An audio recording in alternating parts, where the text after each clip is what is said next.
Kajian hati, tenangkan hatimu.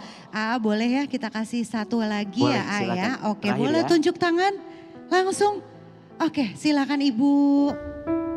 Bismillahirrahmanirrahim. Assalamualaikum warahmatullahi wabarakatuh. Waalaikumsalam warahmatullahi wabarakatuh. Perkenalkan, nama saya Bunda Ida dari Majlis Taklim Al-Mu'min Parigi Bojonggenteng Parungkuda Sukabumi.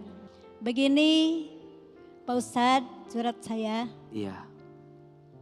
Pengalaman dari pribadi saya sendiri. Tapi ini walaupun di luar tema, tentang menderita seringnya sakit. Dari memang kata orang tua dari kecil sampai sudah menikah, saya udah dikaruniai anak 2, yang satu udah menikah laki-laki, juga yang ke satu masih laki-laki belum menikah. Selama menikah terus-terusan masuk ke rumah sakit, sampai saat ini pun ginjalnya saya udah diangkat 1, sudah tidak punya ginjal.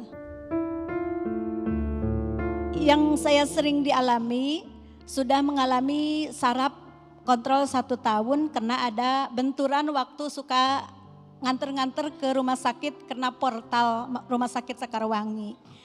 Terus mengalami paru juga 1 tahun berobat jalan. Yang dialami ini sekarang masih berobat pembengkakan jantung, masih berobat jalan.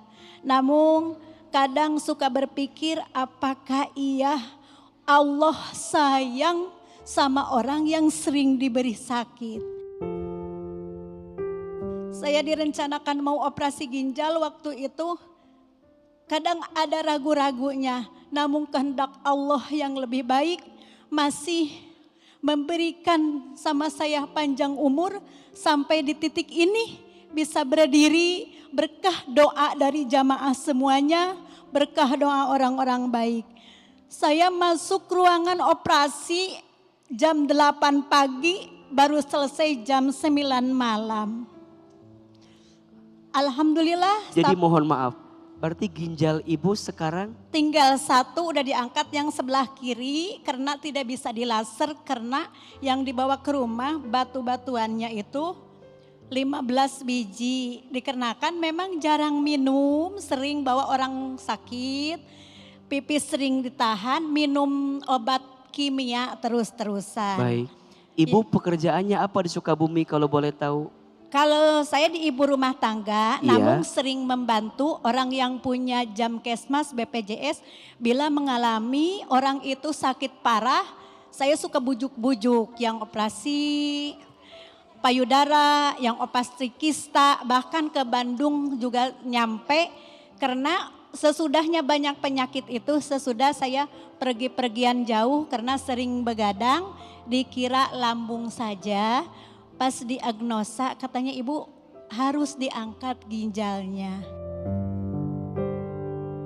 Alhamdulillah berkat karunia Allah Subhanahu wa taala sampai saat ini sekali lagi terima kasih bisa berdiri di hadapan jamaah yang solehah di saat ini.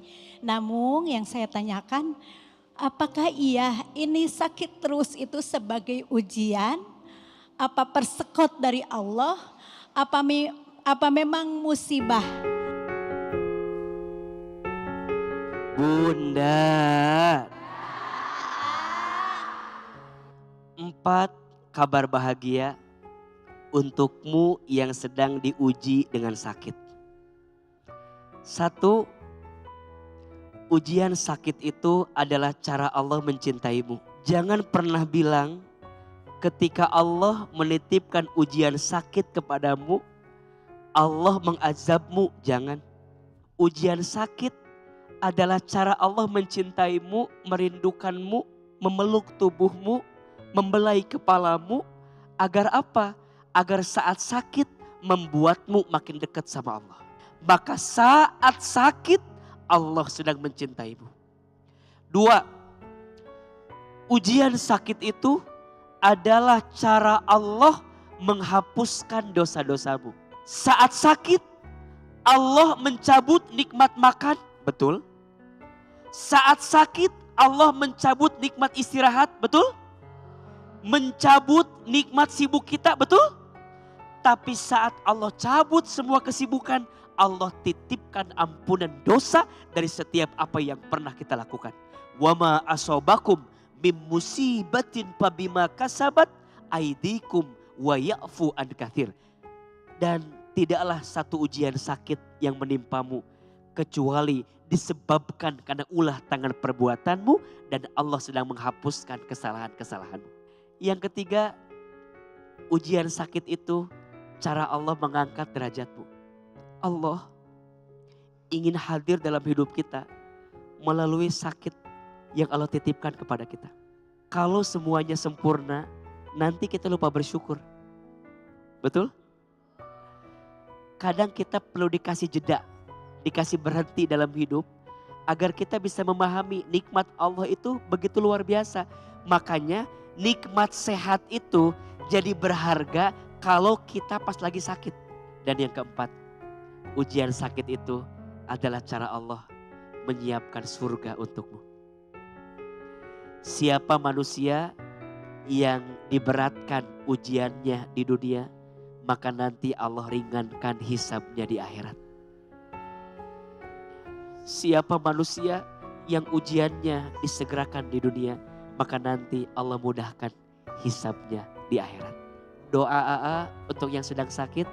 Allahumma robban nasi azhibil ba'sya ishfi anta syafi la shifa'at illa shifa'uka shifa'an la yughadiru saqoma.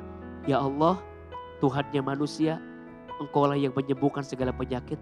Sembuhkanlah penyakit untuk orang yang sedang sakit dengan kesembuhan yang sempurna, yang tidak ada bekas dari sakit yang pernah ada dalam tubuhnya. Amin ya Rabbal Alamin.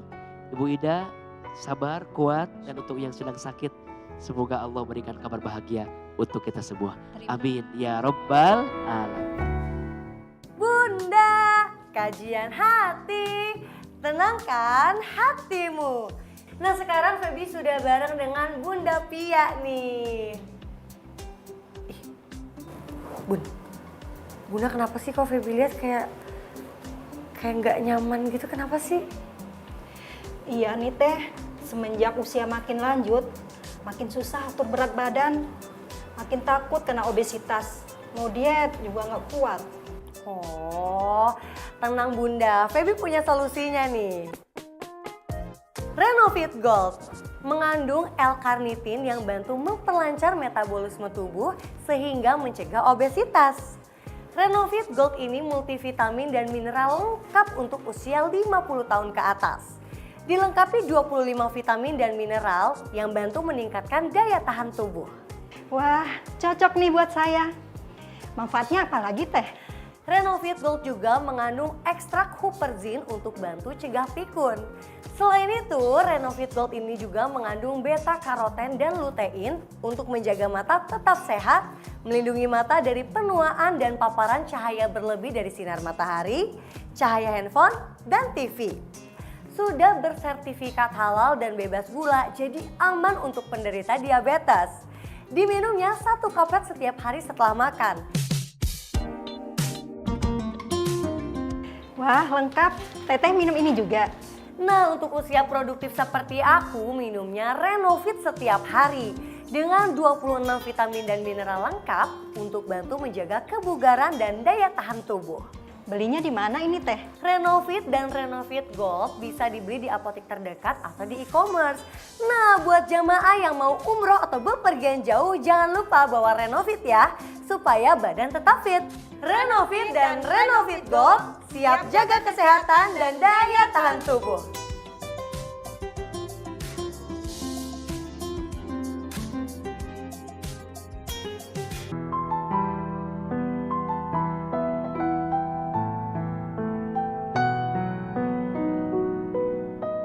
Bunda,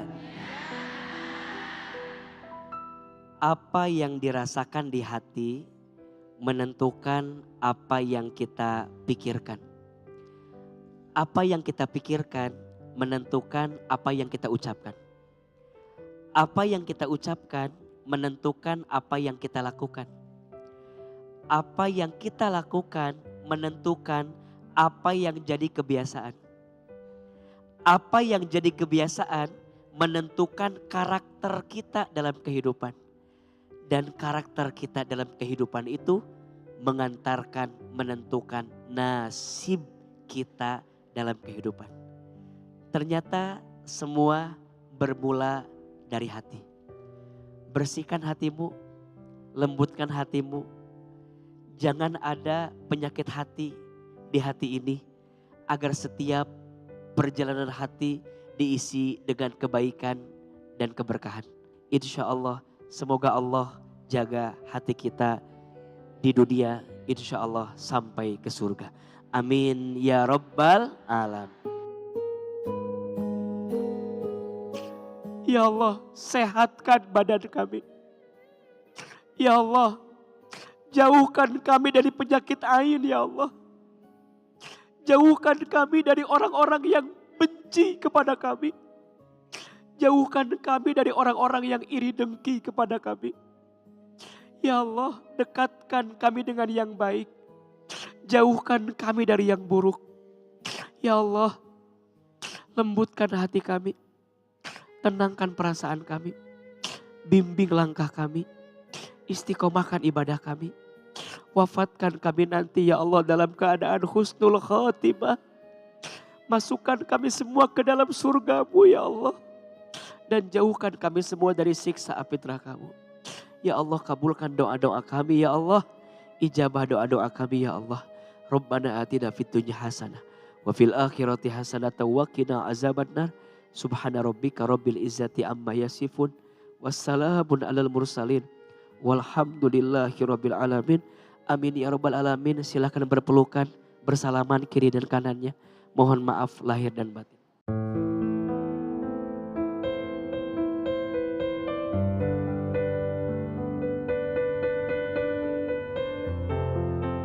Saya ingin memberikan sebuah hadis riwayat Bukhari nomor 3371. Aku lindungi kalian berdua dengan kalimat-kalimat Allah yang sempurna dari setiap setan, hewan berbahaya, dan dari pandangan mata jahat, ain yang buruk. Saya Meisya Siregar, mohon maaf apabila ada salah-salah kata. Kita ketemu lagi di mana? Kajian hati. Tenangkan hatimu. Wassalamualaikum warahmatullahi wabarakatuh. Waalaikumsalam warahmatullahi wabarakatuh.